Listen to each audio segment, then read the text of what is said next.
नमस्ते विद्यार्थियों।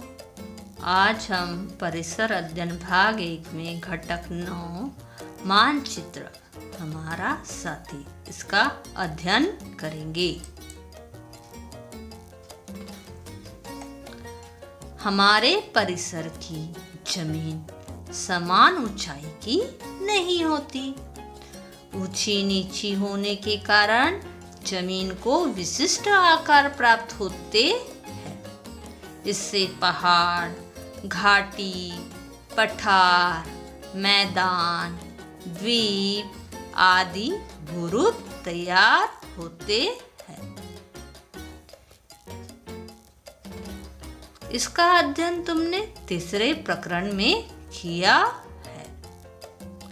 अपना परिसर कैसा है इसे अच्छी तरह समझने के लिए वहाँ की भूरचना अर्थात प्राकृतिक रचना की जानकारी होना आवश्यक है। कक्षा चौथी में हमने मानचित्र संबंधित जानकारी प्राप्त की थी। उसमें 5000 वर्ष पूर्व का मानचित्र था। इसका अर्थ है कि मानव को पहले से मानचित्र बनाने की आवश्यकता महसूस हो रही थी।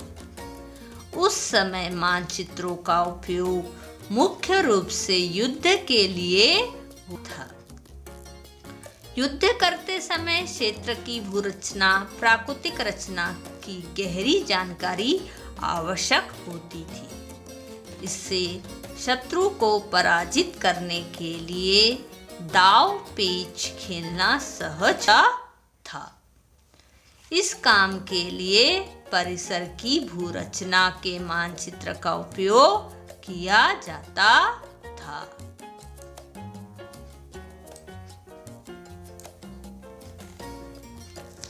भूरूप की ऊंचाई, आकार आदि का अंतर ध्यान में रखकर मानचित्र में विविध भूरूप दर्शाए जा सकते हैं। मानचित्र पर ये भूरूप भिन्न भिन्न पद्धतियों द्वारा दर्शाए जाते हैं। मानचित्रों के आधार पर भूरूप कौन कौन सी पद्धतियों द्वारा दर्शाए जा सकते हैं, आओ इसे समझें। ऊपर दिए गए मानचित्रों का निरीक्षण करो। ये सभी मानचित्र एक ही क्षेत्र की भूरचना दर्शा रहे हैं, परंतु इन मानचित्रों में अंतर है। मानचित्रों का निरीक्षण करके आगे दिए गए प्रश्नों के उत्तर बताओ। ठीक है, ये जो मानचित्र दिख रहा है आप इनका सूक्ष्म निरीक्षण करेंगे और जो पूछे गए प्रश्न हैं उनका आप जवाब देंगे। मानचित्र A में क्षेत्र की ऊंचाई किस आधार पर दर्शाई गई है? आप ध्यान से देखो मानचित्र को।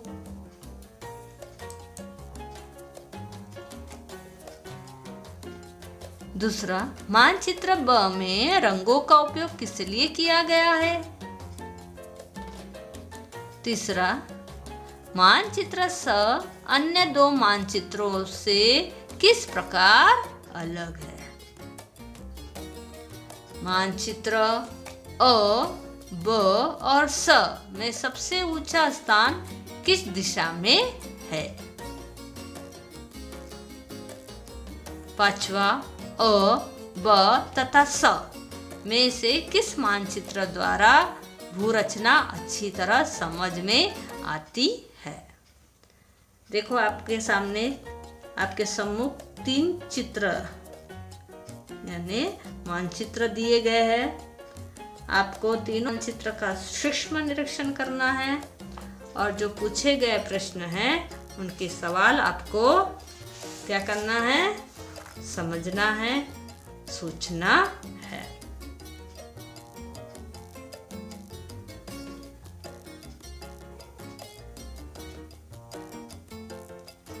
ठीक है, ये तो तीनों जो चित्र है एक ही क्षेत्र के हैं।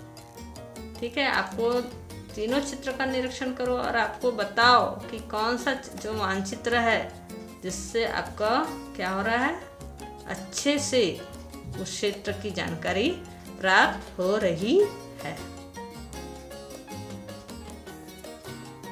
ठीक है, ये आपका कृति है, ये आपको स्वयं करनी है। अब हम आगे बढ़ेंगे। कागज पर मानचित्र खींचते समय भूरचना की लंबाई तथा चौड़ाई सहजता से दर्शाई जा सकती है, परंतु भूरचना की गहराई तथा ऊंचाई सहजता से दिखाई नहीं जा सकती। इन मुद्दों को मानचित्र में दिखाने के लिए भिन्न भिन्न पद्धतियों का उपयोग किया जाता है। ठीक है, यहाँ पे क्या बताया गया है कि हम किसी भी मानचित्र द्वारा किसी भी क्षेत्र की जो रचना है, भूरचना, उसकी लंबाई चौड़ाई दिखा सकते हैं, लेकिन उसकी जो गहराई है और ऊंचाई है इसे हम सहज नहीं दिखा सकते हैं। ठीक है, तो मानचित्र में ये दो क्षेत्र यानी क्या गहराई और ऊंचाई दिखाने के लिए किसका उपयोग करते हैं, किन पद्धतियों का उपयोग किए जाते हैं? क्योंकि 3 पद्धतियां हैं। पहला है समोच्च रेखा पद्धति, दूसरा है रंग पद्धति और तीसरा है उठाव उभार दर्शक प्रारूप। ये 3 पद्धति के द्वारा हम क्या दिखाते हैं, ऊंचाई। ठीक है, अब हम देखेंगे कि समोच्च रेखा पद्धति क्या है। इस पद्धति का उपयोग मानचित्र में जमीन की ऊंचाई और निचलापन दर्शाने के लिए करते हैं। जमीन की ऊंचाई समुद्र की सतह से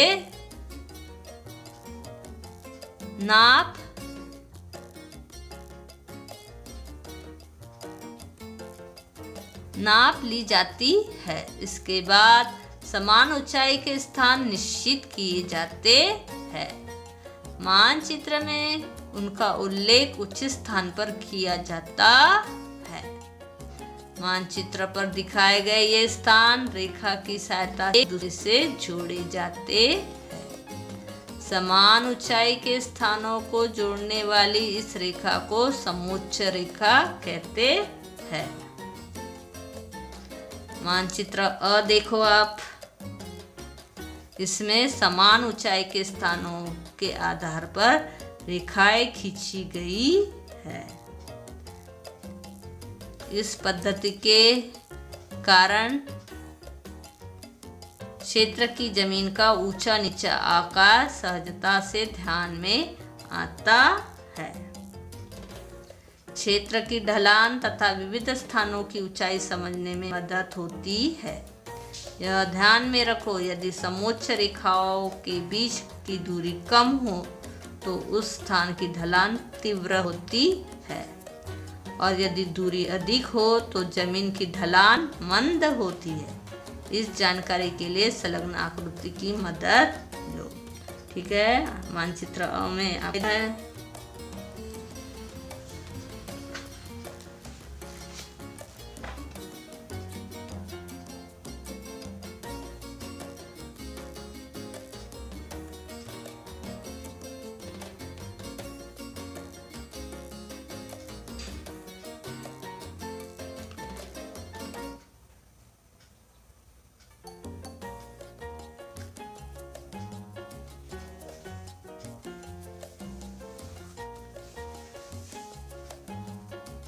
किस प्रकार समुद्र सतह से क्षेत्र की जो ऊंचाई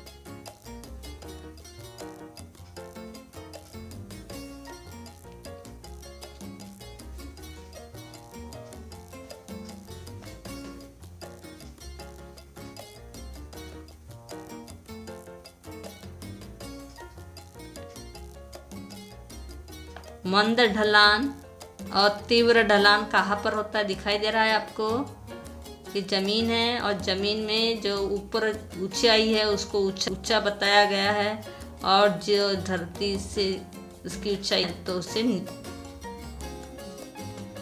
नीचे बताया। ठीक है, और तीव्र ढलान कहाँ पर आती है, एकदम नीचे क्षेत्र है तो वह तीव्र ढलान होता है। इस प्रकार ऊंची नीची जो जमीन होती है उससे पहाड़ी या ढलान निर्मित होता है। उसी प्रकार आपने नीचे की आकृति में देखिए 100, 200, 300, 400, 500 और 600। तो इस प्रकार क्या होता है, क्षेत्र की जो ऊंची नीची जो ढलान के कारण क्या होता है, तीव्र ढलान की निर्मित हुई है। देखो ऊपर का जो चित्र है उसको किस प्रकार समुच्च रेखा के द्वारा दर्शाया गया है, यहाँ पर दिखाया गया है।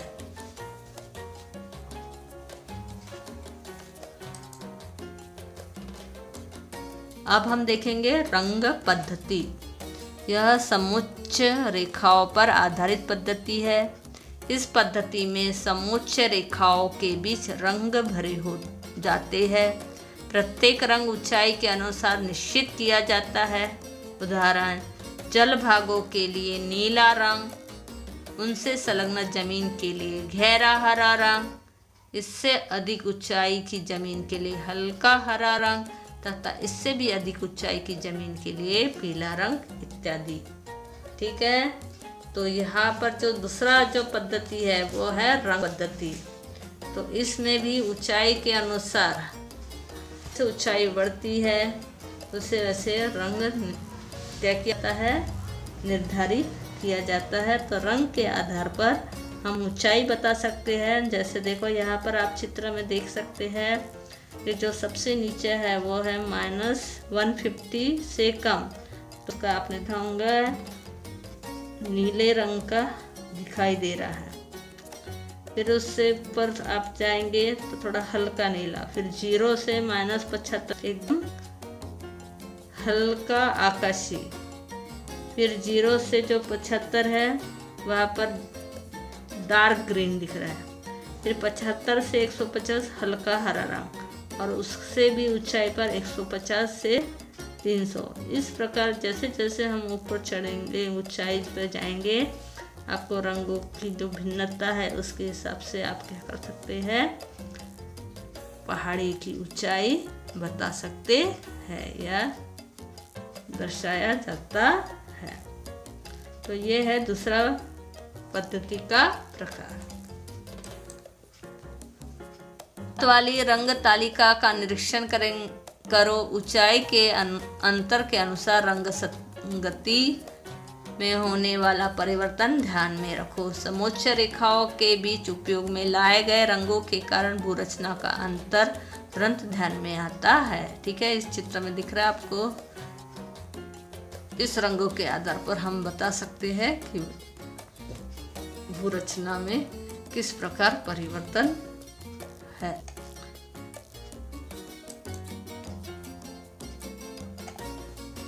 उठाव प्रारूप यह सबसे आधुनिक पद्धति है। इसमें कृत्रिम उपग्रहों की मदद लेनी पड़ती है। कृत्रिम उपग्रहों द्वारा भेजी गई जानकारी का उपयोग करके ये मानचित्र बनाए जाते हैं। मानचित्र स देखो। ऊंचाई के अनुसार भूरचना में होने वाले परिवर्तन इस मानचित्र में स्पष्ट दिखाई देते हैं। ऊपर दी गई पद्धतियों का उपयोग करके मानचित्र तैयार करने पर क्षेत्र की प्राकृतिक रचना अथवा भूरचना सही समझ में आती है, अर्थात ऊंचाई, गहराई अथवा ढलान आदि का अनुमान होता है। संगणक की सहायता से इस मानचित्र पर प्रत्येक बिंदु की ऊंचाई देखी जा सकती।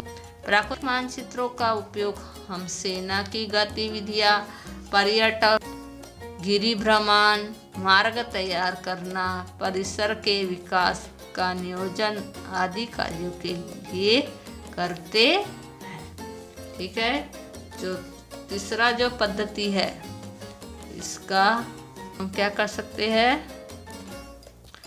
ऊंचाई के अनुसार हम क्या कर सकते हैं, उठाव के अनुसार हम उसकी अध्ययन कर सकते हैं।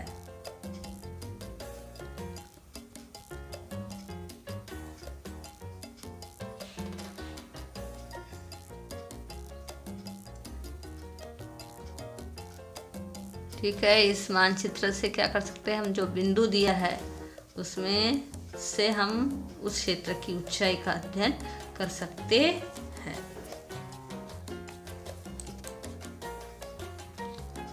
वीडियो में हम देखेंगे। धन्यवाद। लाइक, सब्सक्राइब और शेयर जरूर कीजिए।